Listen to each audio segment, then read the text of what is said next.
Thank you. Yeah, thank you, Daniela, for this very kind introduction, and yeah, also a warm welcome to everyone here. I'll just try to set up the screen sharing. Yeah, and while I'm doing that, maybe I can just say a few words. So, as said, I'm with the Institute of Microwave Systems in Bochum University.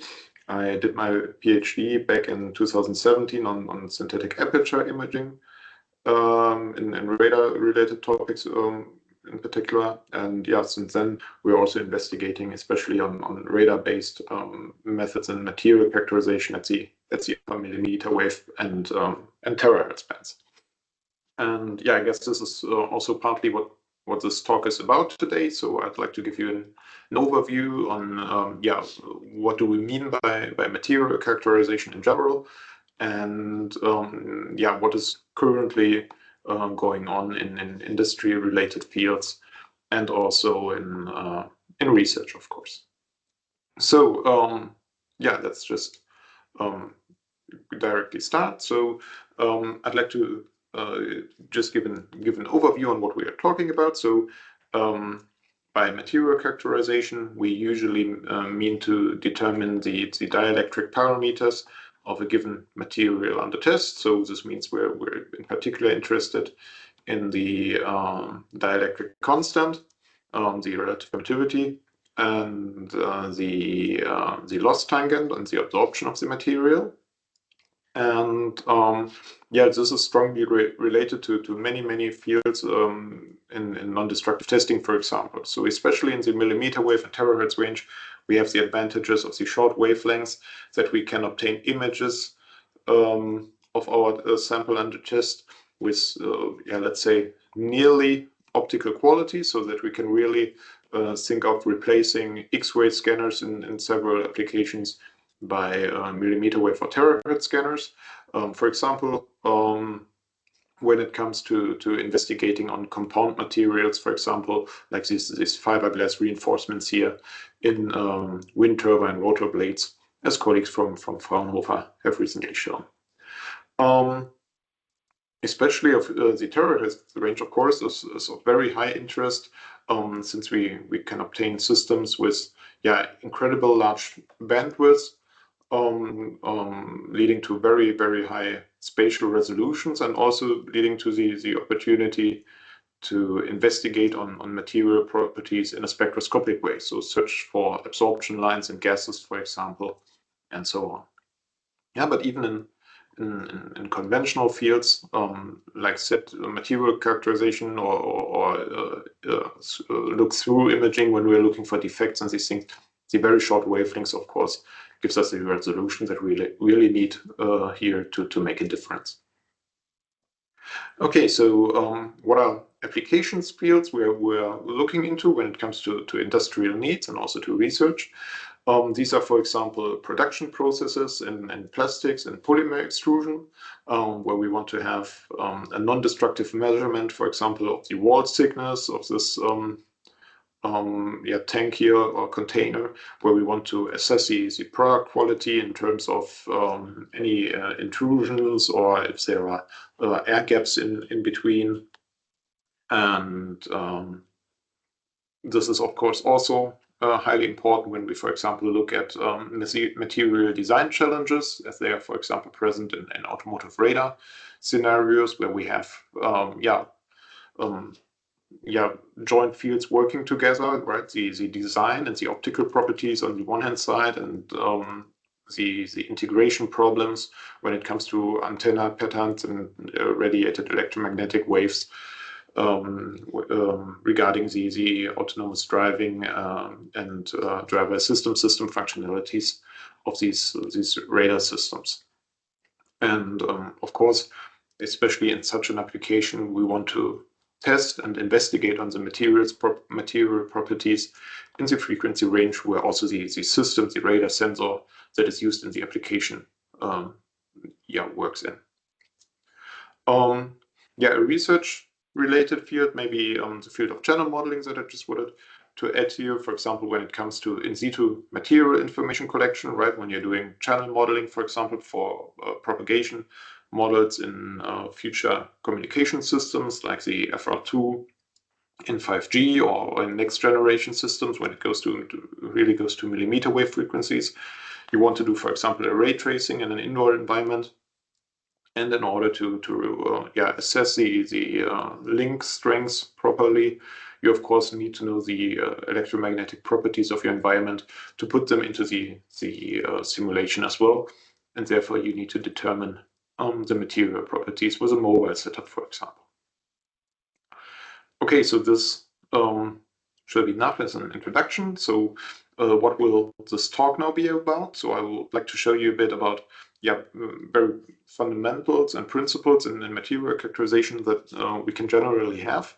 I will after that focus on transmission line methods, as they are quite convenient and provide a very good accuracy.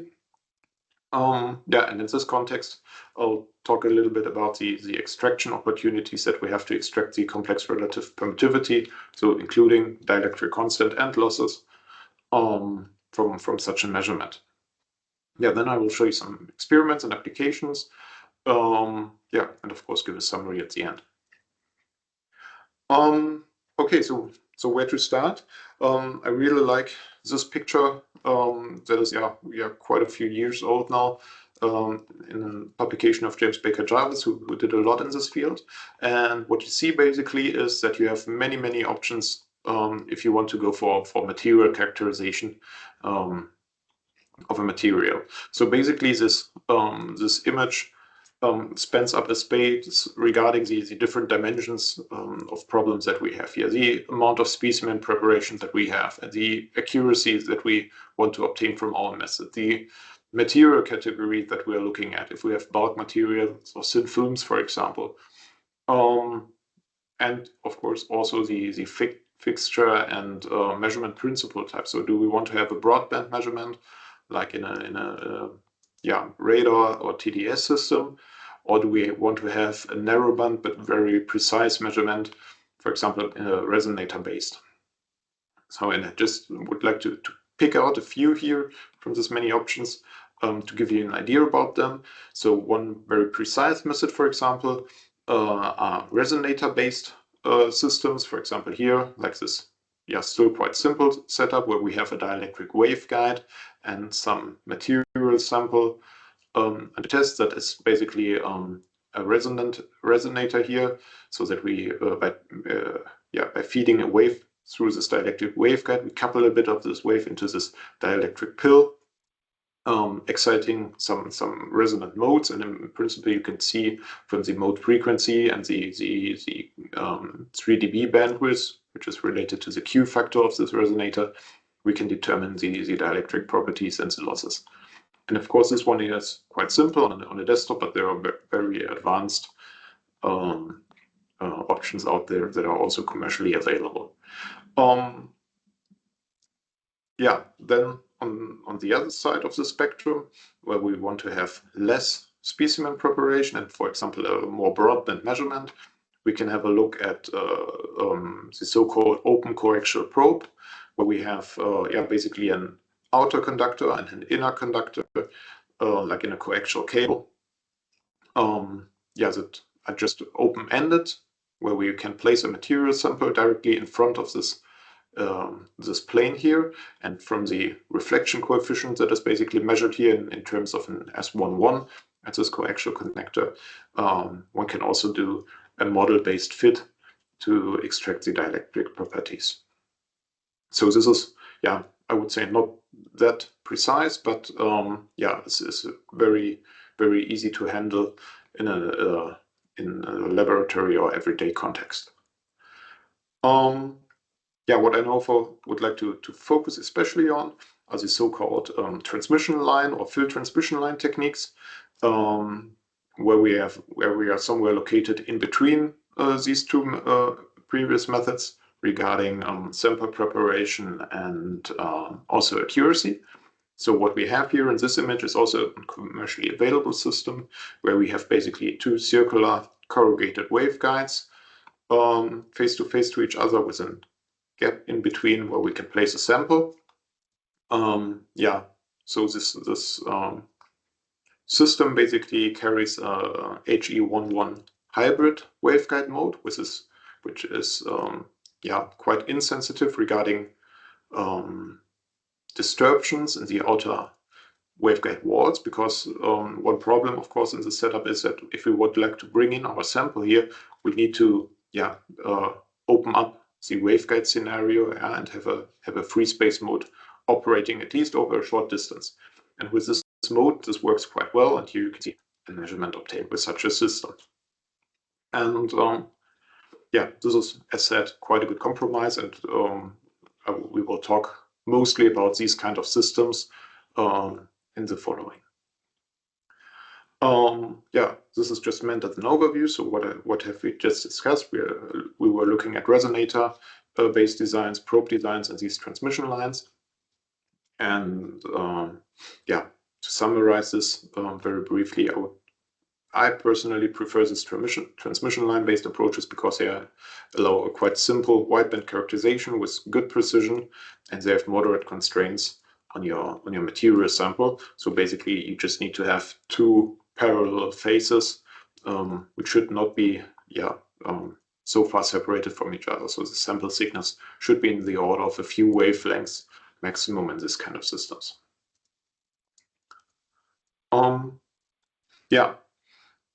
If we stay with these transmission line based methods, we can basically fix the idea here that the principle relates to a change in the wave's impedance. For example, in a waveguide based scenario, you have the material altering the impedance of free space, and this is basically the same if you go to quasi-optical setups where we have a similar scenario, right? So on opposite sides of the sample, like here in this lens-based design, we have free space impedance, and then by putting a material sample here, we alter the free space impedance by the apparent dielectric medium, causing a reflected and a transmitted wave, as also indicated here. And this basically happens of course, on both sides of the sample. And if we now have an instrument to measure reflection, or maybe both reflection and transmission, or even maybe from both sides, so in a full two-port scenario, we can try to extract the dielectric properties from this. What we are often doing in our lab is also based on a parabolic mirror. So we have here horn antennas radiating into parabolic mirrors, which then create a planar phase front or a plane wave scenario that you need for 1D transmission line models. And the advantage of mirrors is basically that you have no direct reflection back into your antenna, so or at least less. One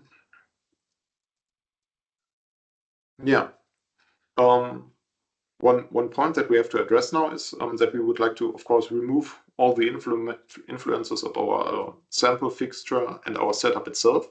So we bring in a linear system model that we can compensate for by calibration techniques, like in vector network analysis. Firstly, we will look at some fundamentals on what's going on in the sample. So if you have a plane wave impinging on such a dielectric layer, you get multiple effects. So of course, you get an initial reflection on the incident side, and I have it here as an unknown angle of incidence, but it's basically the same at normal incidence. So you get an initial reflection, and then you get a transmission into your material sample, causing some internal reflections as well, because it's the opposite side of the sample where the wave wants to leave the material. You again have a step in impedance, causing one part of the wave to depart and refract into free space again, and the other part to reflect internally. So you cause multiple reflections that are interfering with each other, and not only in reflection but also in transmission. And this basically is what the optical guys sometimes call a Fabry-Perot pattern. So you basically get a superposition of all these components, and you can describe this quite nicely by closed formulas, by just looking into these different phase-related terms. So you have a propagation term inside the material. You have to account for the refraction so that you follow this oblique path here, and not only the normal path. And you can extract this very nicely from textbooks. And what you end up with are frequency-dependent reflection and transmission factors that relate the interface's reflection factor, which are constant over frequency as long as your material does not change over frequency, with these phase terms, and thus with this frequency-dependent term describing your model. How does this look like? Basically like this. So the red curve here would be the reflection coefficient, the S11 that you can measure, which shows this resonant behavior, because every time your first interface reflection and your second interface reflection are in phase, they or 180 degree out of phase, they end up in a destructive interference, and if your material is lossless, this causes a zero. And at the same time, your transmission coefficient, the blue curve here, is nearly going up to 0 dB, so to full transmission. And if you introduce losses, this the Q factor of this resonance decreases, and that is also what you can account for. Okay, so how do we measure these curves now in a VNA setup, and how do we extract material information from these measurements? So basically, how do we transform this measurement results back into our material model? And there are several options, and I would like to point out just a few here. The first one would be a closed form inversion, which was proposed by Nichols and Ross and Weir, which basically, can be accounted for from calculus, and you get an analytic solution based on the formulas I've just shown to you. This is of course very fast because you just have to do analytic math. It includes nearly no approximation, but of course it's very sensitive to noise, and in particular it gets unstable near this nulls in the frequency spectrum. When your magnitude here, especially in the reflection, is dominated by noise near this resonance, your equation system becomes very unstable, and that is what you basically see here in this result, where you get these resonances translated. So you just can extract let's say the average behavior here.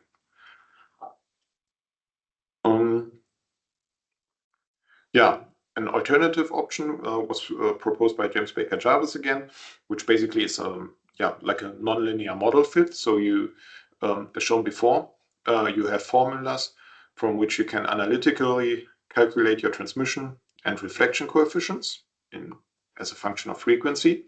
If you know the dielectric constant of the material and the geometric thickness, D. And of course, you can now start to compare your measurement, your S parameters, against this model.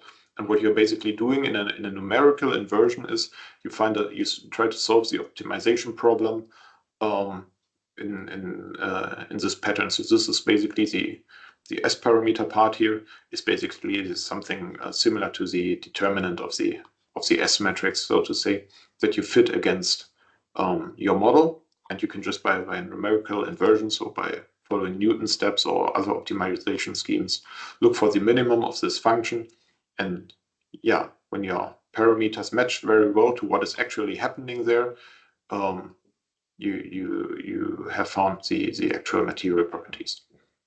Of course, this gets more simple if you can bring in some a priori knowledge. So if you, for example, determine the actual thickness D by mechanical options, for example, you can remove or you can lower the number of unknowns that you have to solve for in your optimization problem, and this of course increases robustness. And this is also quite stable and fast, but an initial guess is preferred. So this is like a global optimization problem, and if you already start close to an optimum, this function, you improve the stability, right? And yeah, you can see that this behavior here is periodic. So if you start far off your material parameters, you might get into a local minimum, but this is very dependent to your optimization strategy. Yeah, and the final point I would just like to briefly mention here is you can, of course, also do a full wave simulation of your setup, right? So you can, if you have, for example, such a complicated waveguide scenario here, you can bring, of course, everything into a numerical simulation method like FDTD and compare your measurement results against this simulation and then iteratively optimize as well. Yeah, but this is computationally very costly. But of course, on the other side, it's also very highly detailed. So there might be reasons where you can need this. Okay, so in the following, I'd like to focus on this Becker-Jarvis method, meaning we would like to iteratively compare against a numerical model or an analytical model. Yeah, and that is what we are doing most of the time, for example, in the lab, for example, when it comes to our optical two-port, quasi-optical two-port setups that I've shown before. So here, for example, we have network analyzer extensions going up to 110 gigahertz, radiating by horn antennas into parabolic mirrors to create a plane wave scenario, which basically leads to, gives us the opportunity to use this 1D transmission line model, yeah, having a normal incidence of a plane wave onto our material sample to compare against. And in such a setup, you can get quite good measurement quality, at least in the lab. So here in this curve, you see the calibration result and the dynamic range over different VNA extension bands. So here in E band, W band, D band, and even above, going up to 330 gigahertz. You can see we have quite good dynamic range and also isolation here, because crosstalk is the highest problem when you bring in quite absorbing materials. So how sorry, forgot about this almost. Here are some measurements results in the context of building entry loss and channel simulation. So for example, here we're not directly looking at the material properties, but in the first step wanted to obtain the scattering parameters from several indoor building materials, right? And you can see the roll-off and how bad transmission becomes when you increase frequency, for example, at quite lightweight aerated concrete blocks. Okay, so regarding the setup, how can we calibrate this, for example? So here's another calibration result where you can also see now the dynamic range of or the matching. If you bring in a through measurement again in this yellow curve, you can see the dynamic range of the reflection measurement, which is also above 50 dB. As said, what we would like to actually measure is something very similar to our model, or in best case identical, what we have provided before. But in reality, we have all the problems coming in from our setup. We have free space propagation in front and behind our sample, bringing in additional phase rotation. We have lenses and mirrors that are not perfect and might have or might bring in some pulse shaping. We have our antenna, which are also not perfectly matched, but somehow limited in accuracy.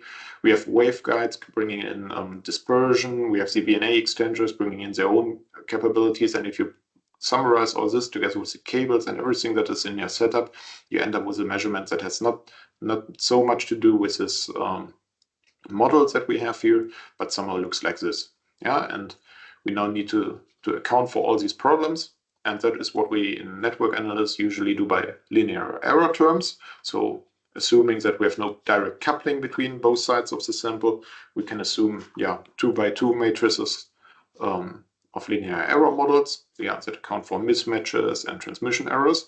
And we calibrate them by a well-known VNA calibration technique, doing measurements on known samples, or at least partially known. And the most simple one would be the through connection. So we bring in both reference planes at the same position. We can bring in a normalizing element like a reflect standard that we can realize by some perfect electric conductor, or in reality in the lab at least a very good conductor, so some copper plate, for example. And we can bring in, for example, an air gap, a line standard, accounting for the phase rotation in free space propagation. And if we do this, we can determine all the unknowns in this linear error model. So if we do calibration measurements, for example, by TRL or TRM, we can solve for them. And if we invert these models, we can extract the desired information again, let's say, from our measurement. So I would like to show you in detail a bit what's going on then in our lab if we do this with these waveguide-based setup, for example. So I hope this works quite nicely. In this free space setup, sorry. So this is basically what we have here, two VNA extenders and some sample holder in between where we can bring in our sample. And currently the setup is uncalibrated. So in the S21 curve in the back, you basically see, not so much information, but if we zoom forward a bit and start the calibration routine, okay, we can now remove the sample again, do a through calibration, right, without any object in between. So you can see the sample holder is empty and we have a direct line of sight connection between both antennas. We can also bring in normalizing elements in reflection, as said, by this copper plate, for example. So we place this here, and we, in our VNA, we can do the reflection standard measurements independently on both sides. So this would now be the reflection measurement for the left-hand side, port 1. And if we now rotate the sample a few seconds afterwards, you can see it's basically just PCB substrate. So we now only measure port 2, the right-hand side port. So that this works quite well. We can also do some airline, for example, or we can do a match measurement by simply reflecting the beam out of the setup so that we have no direct reflection in our setup back to our antenna. And this basically is the calibration result. So if you look now at the VNA, we can see that the S21 curves are nicely normalized. So it's basically a straight 0 dB line, and that in reflection, we get something like in the range of 30 to 40 dB dynamic range, which should be okay for measurements in the setup. Then again, we can bring in the material sample here, for example, and you can now see that the S11 curve on the upper left and the S22 curve on the lower right, they do not look directly the same, and this is because we've basically added some time gating here. So you can still see that there are some artifacts from multiple reflections present in the measurement setup even after calibration. And this is, let's say, a general problem in free space setups. By mechanically altering the setup, you will always have some problems with diverging beams and changing propagation properties that a calibration will not be as perfect as you might be used to from chip probing, for example. So an additional time gating step is usually a good option to improve this result and to just smooth the curves a bit. And but what you can see here as a takeaway message is that we can basically from this black plastic plate extract this resonating reflection and transmission behavior again. Okay. Oops. So this now leads to the and this is what we compare against our model against. So now in the second part of this talk, I would like to focus a bit more on current trends and topics which are currently going on in this field. So up to now we've seen how a free space setup by VNA, for example, could look like, and what the issues with calibration are, and how we can extract the permittivity from the setup. And now I'd like to focus a bit more on what are current trends. And one thing surely is that in the terahertz range, we have different communities working on very similar topics. So we have colleagues from photonics, for example, that can create very wideband signals covering more than 1 terahertz of bandwidth at the same time. And these systems come with individual drawbacks on their own. For example, a very high frequency resolution that you might need to have a quite large unambiguous range in time domain, they take time.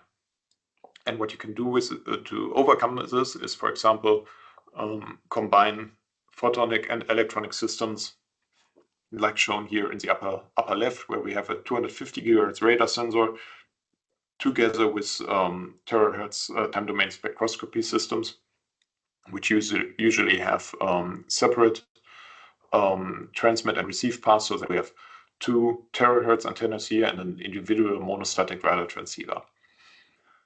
What we are also working on are signal fusion algorithms and approaches for different moderate bandwidth sensors, let's say. So I hesitate to say a narrow band, because each of these radar sensors covers several tens of gigahertz bandwidth. But to combine those in a single signal processing chain, to improve, for example, resolution. Other work is done, for example, by colleagues at University of Wuppertal in integrating really massive amounts of channels for real-time imaging in the near field of sensors. So in this CMOS technologies, you have the opportunity to really realize incredible numbers of channels that you can use for real-time imaging. And if you don't have this and still want to do imaging, you can of course go to raster scanning techniques, so that you have a single radar sensor that you can still move quite fastly on, for example, those lightweight 3D printers platforms to do raster scanning and synthetic aperture imaging in the field of non-destructive testing again. So this basically leads to the question: how can we do material characterization with millimeter wave and terahertz radar sensors, which are not as precise as a VNA, for example, and do not offer by themselves the opportunity to measure reflection and transmission. But I'd like to talk a bit about how these radars help, for example, in mobile material characterization, and how we can calibrate these kind of systems to have, for example, a mobile material characterization setup at 240 gigahertz here.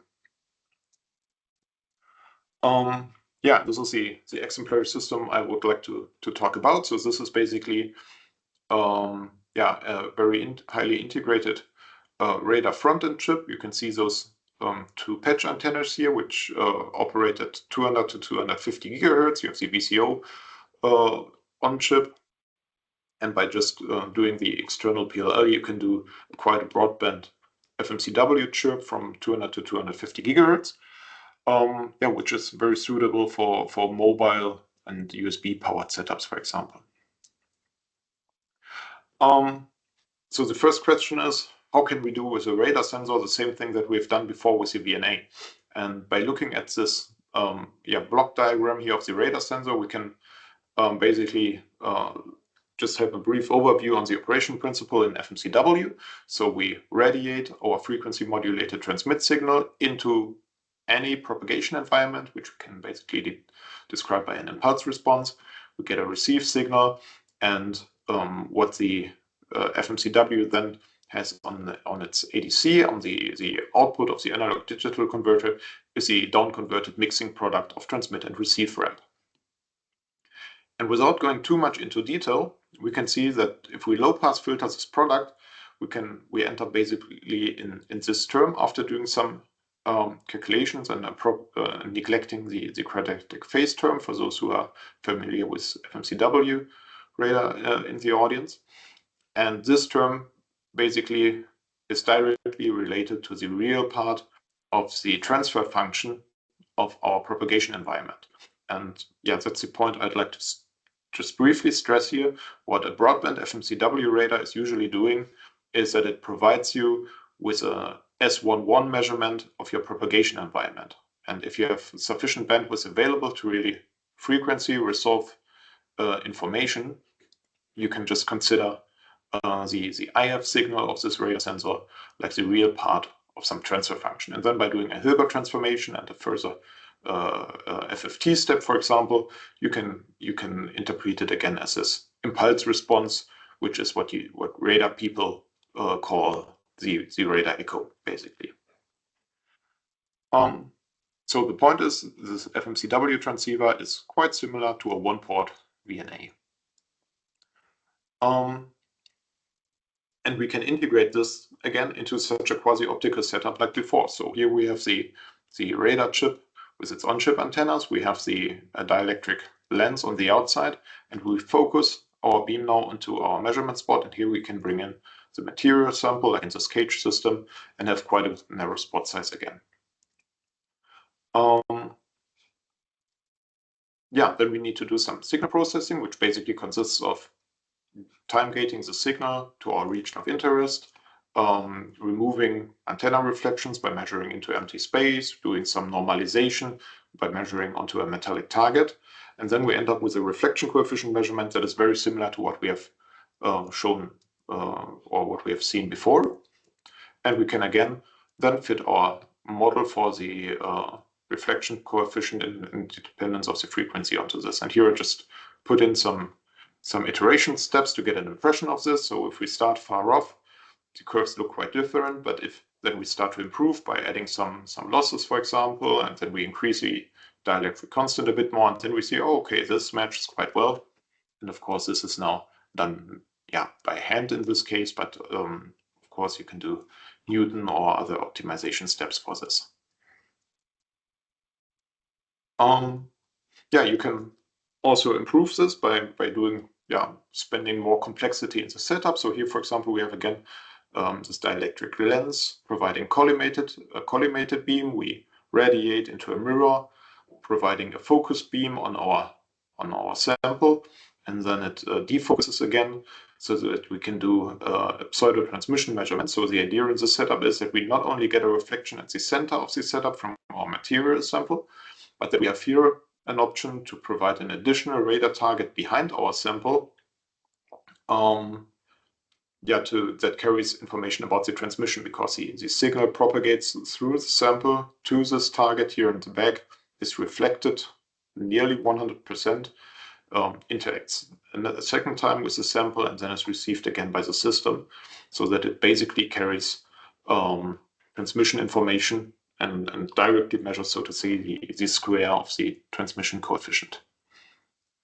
In general, the advantage of this quasi-optical setups is that they are nearly dispersion-free. So in a waveguide-related setup, you might always have to consider the frequency-dependent dispersion within the hollow waveguide, which can sometimes be troublesome for the time gating steps that you usually need to do, because you want to have separate this reflection region here from this transmission region.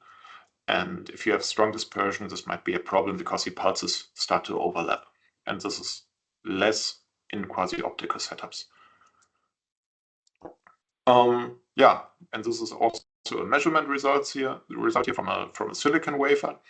And you can see that, the model fit, the orange curve, and the measurement, the blue curve, they match very well with each other.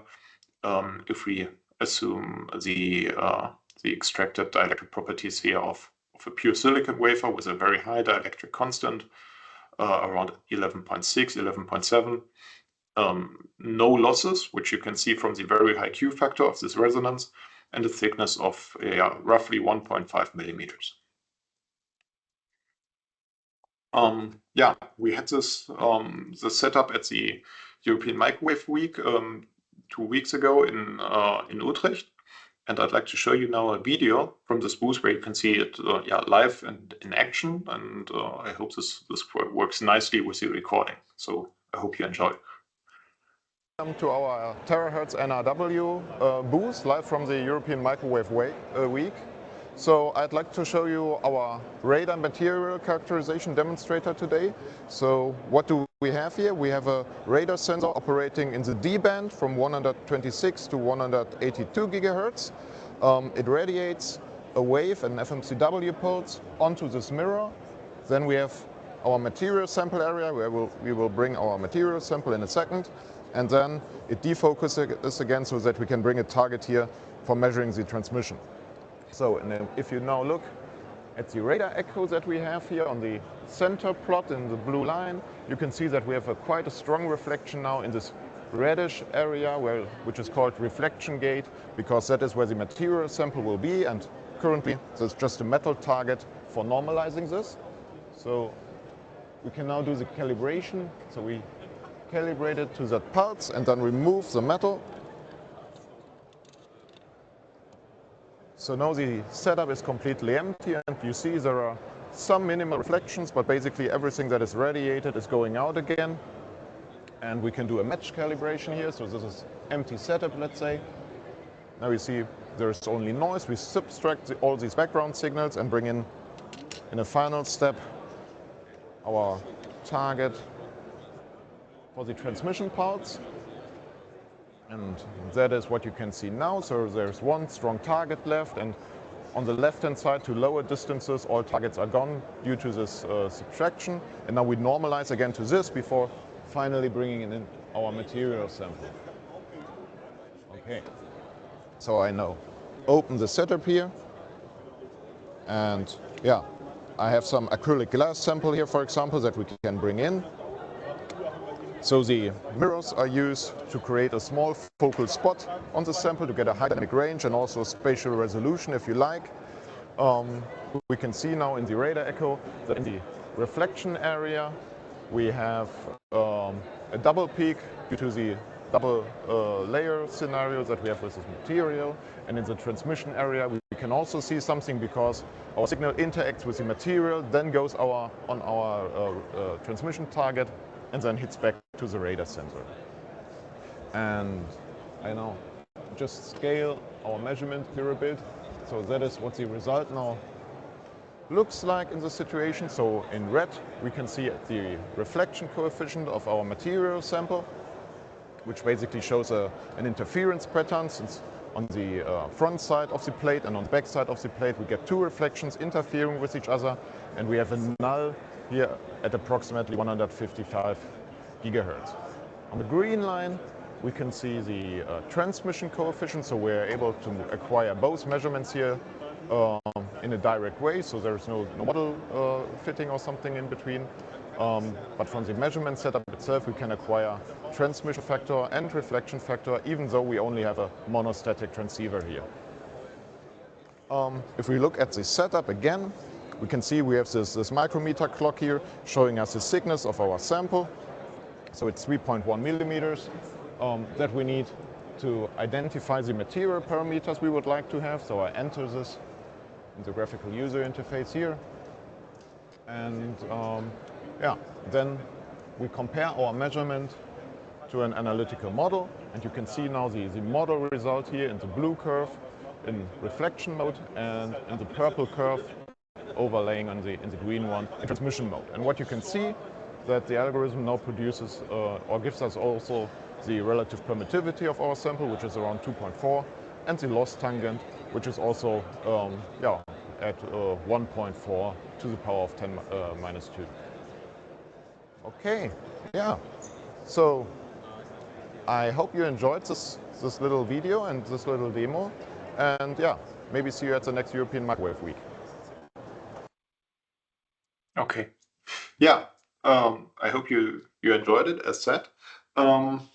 So in this final part now of this talk, I would just like to give you some impressions on the applications where this might be of interest. So for example, we've been investigating on radome materials for automotive, as shown in the very beginning. And yeah, the question always is how to integrate this radar sensor behind the radome or behind some emblem or logo, for example, without having strong effects firing back from your environment into your sensor. And that is what you can optimize the coating, for example, the paints, the plastics that you usually have present in this automotive scenarios. And yeah, you can see the impact basically in this plot here, where the blue one is the original manufacturer's part, which has at least 20% reflection here, but but still at another frequency. So automotive radar usually operates at 77 gigahertz and above. So even though there is a local minimum nearby, it's at a different at a wrong frequency, and it's not as good as it could be. And then by optimizing the plastics and the coating, one can really tune this null to be at nearly 77 gigahertz and around less than 5% reflection, which basically improves the quality of the radar measurement in the automotive radar scenario. Especially the coatings when it comes to painted plastic parts are of high importance in this scenario. So depending on the different aluminium pigments that you can have there and the different shapes of the pigment and their volume concentration, you get quite high relative permittivity, leading to strong reflections. And this is something that we investigate on. Also regarding, for example, the application method. If you have an electrostatic application method where you can see the silver aluminium pigments here that are quite unordered in this cross-sectional image, or if you have a pneumatic method where you can see, okay, they all align more or less parallel, which might be even worse for the dielectric properties. This is subject to current research, for example, in automotive industries. Another field of research and another field of industrial applications as well that I've shown you before are these polymer extrusion techniques, where you want, for example, to investigate on the thickness of pipes in extrusion lines. So you can have a radar sensor radiating pulses onto your material under test, leading to echoes from the outer and inner walls that you can then separate and measure the time difference between those. To measure, for example, with many radar sensors of the whole circumference of this pipe, the thickness, which is an important metric in quality assurance in these polymer industries. And this already brings me to my summary and conclusion. So I've shown you, let's say, a very fundamental and general overview, hopefully, on material characterization concepts, showing resonant and broadband methods, determining the advantages and disadvantages of the methods regarding sample preparation, for example, and your application scenario, if you want to have it fixed in the lab or with mobile usage.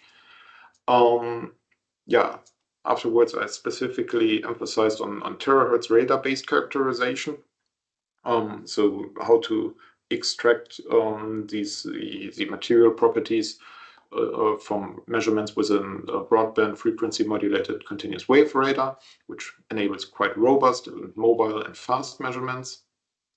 And I've shown you some applications, but I also like to highlight that if you want to do imaging in real time, there are also systems available, like this QAR system from major instrument suppliers, which can do real-time imaging with spatial resolution. That might also be interesting. And there are totally other systems as well, like colleagues from Wuppertal are doing with this near-field scanning, which might be interesting for melanoma detection, for example, in healthcare.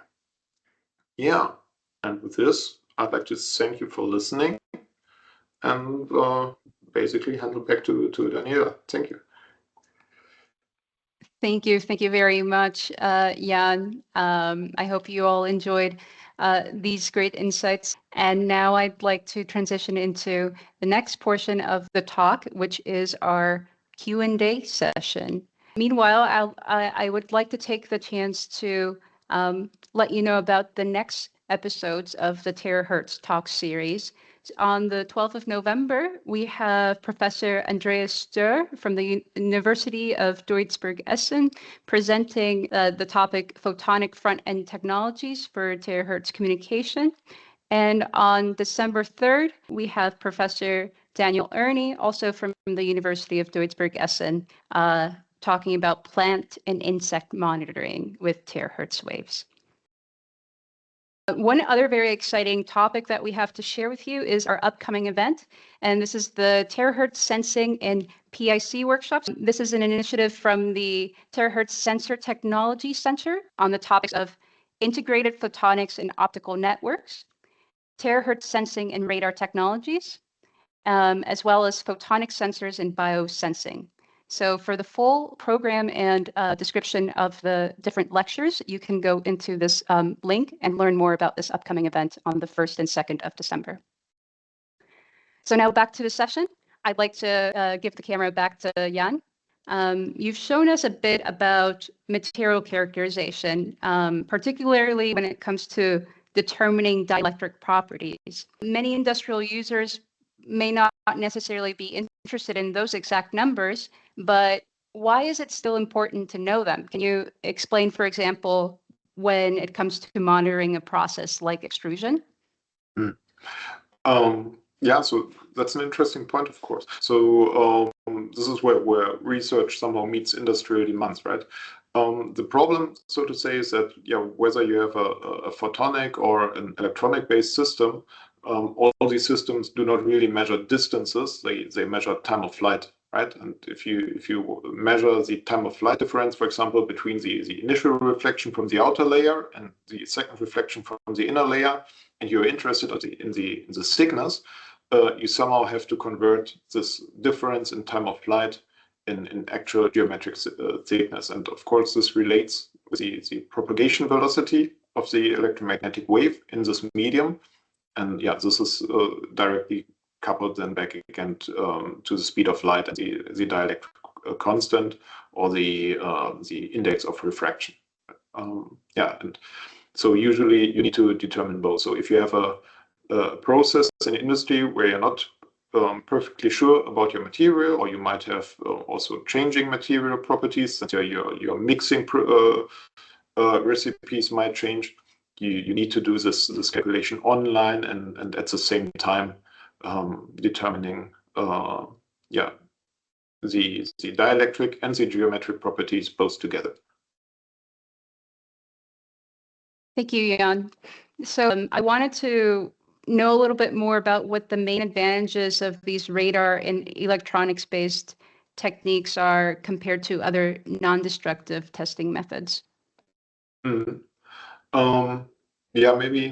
Maybe we can stay with this extrusion industry things, because what has also been a common tool there was to measure the thickness by ultrasound technique. So you have some ultrasound coupler indicating introducing a pulse and measuring the time of flight again from the sound wave. But like in medical, for ultrasound techniques to work, you usually want to have a direct mechanical coupling. So either you need a coupling layer, like some water basin, for example, or a direct contact to your material under test. And there are several applications where it is easier to do this, to do measurements at some distance, for example, because your product might still be warm in extrusion and might be deformed if you touch it, for example, or if you need to go to a water basin, you need to account that everything stays in there, right? And while producing your materials, it's not that easy as well. So really the advantage of this millimeter wave radar-based technique is that you can do a non-contact measurement, that you can stay quite a few centimeters or even meters of your material that you're investigating on, depending on your setup and your constraints. And when you compare to other terahertz technique, let's say, so if you compare against photonic systems, for example, you benefit from the robustness of integrated electronic solutions, right? So you can have very compact devices that are mobile. You don't have these mechanical stages that you have in lab equipment when it comes to photonics usually. So basically to boil this down, it's the robustness and compactness of electronic radar-based solution that are an advantage at the cost of, let's say, moderate bandwidth. So if you need millimeter resolution, that's the region where you can go with radar. We just had a question submitted from the audience, and the question was, which method would you suggest for high frequency conductivity measurement of low conductivity materials? Yeah, so low conductivity basically relates with low losses. So yeah, again, it depends a bit on the field or this image that I had in the very beginning. So are you able to really prepare your specimen to do a most precise measurement in a resonator, for example? So there are systems called open space Fabry-Perot resonators, which might be used also together with a VNA, for example, so that you can do a lab-based measurement with very high precision. And if you're interested in, especially in the low conductivity, I guess these can determine this very well. Yeah, if you want to do this in a process, I would prefer to do something similar like in these extrusion techniques based on a transmission line model, again, having a beam focused on one spot on your sample, and particularly focusing then on the reflection properties. Another question was, could you give an estimate of the accuracy of the presented free space models in terms of EPSR and TAND, especially low loss dielectrics? Yeah. That touches a similar point, let's say. So when doing these free space measurements, I would say that you can determine the losses up to the third, probably the fourth, but I would say with the third digit after the comma, let's say, right? So if you have 0.001 as a loss tangent, that's a region where things become guessing. So I would not go beyond the third digit after the comma. Then you need a resonator-based method. Would these be feasible in the lower gigahertz region, for example, 1 to 30 gigahertz? In principle, yes, but of course, then things become bulky. So I've shown you this waveguide-based setup from Swiss 212, for example, a Swiss supplier. I think these are band-limited solutions suitable for different waveguide bands, and there are surely also some for low regions. And we have also done X-band material characterization in free space here at our institute several years ago. But then we're talking about setups that span like 1 to 2 meter in transmission line. So then really this is not a desktop system anymore. And of course your sample needs to be in a similar size as well. So having like a 10 gigahertz signal on a sample of just a few centimeter in size, I'm pretty sure this won't work so easy. Can you take a step back and tell us about the current challenges and limitations for these radar-based techniques, especially for measuring thinner materials or getting higher image resolution? How are you overcoming those? Yeah. Of course, all your resolution that you can obtain is somehow related to your bandwidth and to your wavelength. So when looking at range resolution, so how good can you, or how well can you separate different layers in a stack of materials, for example, when it comes to coated parts or to multi-layer plastics, this relates strongly with the bandwidth. And assuming that you can have electronic systems with 20, 30, maybe 40% of relative bandwidth, I would say that you are on the range of millimeter signals that are somehow feasible at 100 gigahertz or more. So this is somehow the region where what I would state right now. Of course, the better you know your sample, the better can be your model fit. So if you know, for example, that you want to measure structures in silicon, that's something we have done recently, you can bring into your analytical model that you know the dielectric constant, and then just solve the optimization for the geometric thickness, and this can be robust even beyond this. So you're not strictly resolution limited from a Fourier point of view. Overcoming the solution or these problems is of interest to us, for example, in the field of sensor fusion. So bringing together multi-band solutions, having one radar sensor, for example, in the W band, one in the D band, and one at 200 gigahertz above. This is something that we've been doing. So looking for signal processing techniques to jointly combine all these different radar sensors. Finally, Jan, I wanted to talk about the bigger idea of where the trends are currently going. What do you see as the main trends or developments to watch out for in this field, and where do you see these systems going in the future? Yeah, so if you allow me to, I will just bring up this slide I had before, because I think that captures it quite nicely. At least I hope so. So yeah, this is related to what has just been said. So multi-band solutions, yeah, combining these different frequency bands, yeah, help to overcome strict limitations in transform-based methods, so that you can improve your resolution by the additional frequency ranges available. Yeah, there is the whole topic of core integration, right? So integrating, yeah, photonic and electronic systems, which is currently ongoing.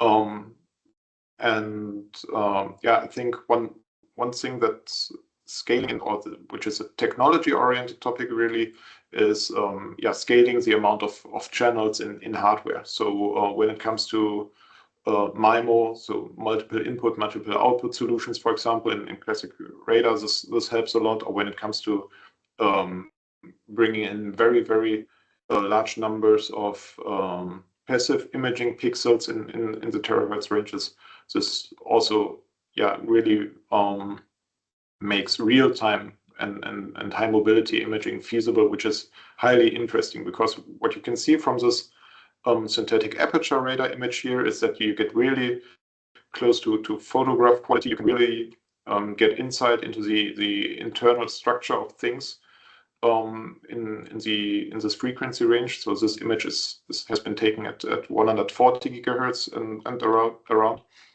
Yeah, and acquisition time is in the low order of minutes still, right? Doing this synthetic aperture radar approach. So this is interesting for laboratory use cases and for individual tests, but not yet for end-of-line production, for example. And really taking the step from, yeah, raster scanning images to video acquisition. That is a highly interesting topic right now, I would say.